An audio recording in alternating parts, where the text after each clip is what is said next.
পাহাড়ের অশান্ত পরিবেশ নিয়ে রাঙামাটিতে সেনা রিজিয়নের প্রান্তিক হলে বিভিন্ন রাজনৈতিক দল, আঞ্চলিক সংগঠন, প্রশাসন ও আইনশৃঙ্খলা বাহিনীর সঙ্গে বৈঠক করেন স্বরাষ্ট্র উপদেষ্টার নেতৃত্বে প্রতিনিধি দল। বৈঠক শেষে স্বরাষ্ট্র উপদেষ্টা বলেন, সহিংসতা ঘটনা তদন্তে উচ্চ পর্যায়ের কমিটি গঠন করা হবে, দোষীদের ছাড় দেওয়া হবে না।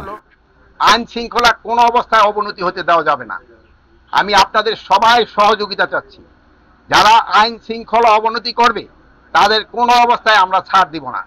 আমরা কোনো অবস্থায় তাদের ছাড় দিব না। আমরা কোনো অবস্থায় তাদের ছাড় দিব না। ভবিষ্যতে যদি তারা আবার চেষ্টা করে, তাদের যে হাত এটা আমরা কিন্তু ভেঙে দিব, এই যারা আইন শৃঙ্খলা অবনতি করতে চায়।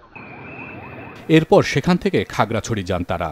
আইন শৃঙ্খলা রক্ষায় জেলা প্রশাসনের কার্যালয়ে সেখানেও মতবিনিময় সভা অনুষ্ঠিত হয়। আমরা খাগড়াছড়িকে সেই সুন্দর পরিবেশ আবার ফিরিয়ে আনবো। যে ভুল বোঝাবুঝি হয়েছে সেগুলো যাতে আগামীতে না হয় সেই জন্য সচেষ্ট থাকা এবং পারস্পরিক যাতে মেলামেশাটা বেশি হয় সেটা আরও সেদিকে আরও লক্ষ্য রাখা। ভিন্ন জায়গার ছবি এনে অনেকের জন্য দেখানো হচ্ছে বাংলাদেশে রাঙামাটিতে এটা ঘটেছে, খাগড়াছড়িতে এটা ঘটেছে।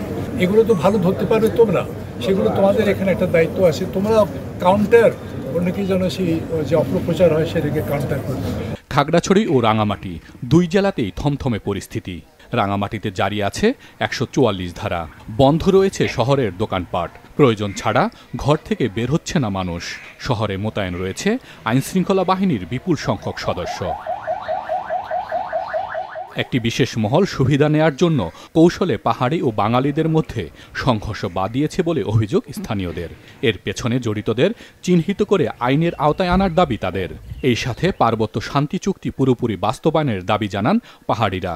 সবারই দরকার, সহমর্মিতা দরকার, মানে শান্ত থাকার জন্য।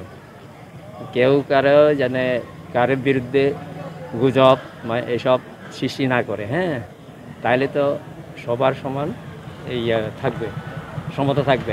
আমাদের একটাই চাওয়া যে পাহাড়ে শান্তি ফিরে আসুক এবং পাশাপাশি যারা পাহাড় অস্থিতিশীল করতে চায় তারা যাতে উপযুক্ত আইনের আওতায় এনে যাতে বিচার করা হয়। এই ধরনের সিচুয়েশন আর চাই না। আমরা চাই সবাই শান্তিতে থাকুক, আইন শৃঙ্খলা বাহিনীর যথেষ্ট পরিমাণে উন্নতি হোক, কোনো ধরনের বিশৃঙ্খলা সৃষ্টি না হোক, জনজীবনে যাতে কোনো ধরনের ঝামেলা না হোক, এই জিনিসটাই আমরা চাই। আমরা চাই আমাদের বিভিন্ন ধরনের মানুষ যারা আছি আমরা খাগড়াছড়িতে সবাই একসাথে বসবাস করতে। আমরা কোনো ধরনের সহিংসতা চাই না। এদিকে ৩ পার্বত্য জেলায় বিক্ষুব্ধ যুগ্ম ছাত্র জনতার ডাকে ৭২ ঘণ্টা সড়ক অবরোধ চলছে। এছাড়া রাঙামাটিতে পরিবহন ধর্মঘট ডেকেছে পরিবহন শ্রমিকরা। এখন গাড়ি ঘোড়া পাইতেছি না, যাইতে পারতেছি না। এখন যাইতে পারবো কিনা ওষুধগুলো হাঁটতে পারি, আমি বেশি হাঁটতে পারি না।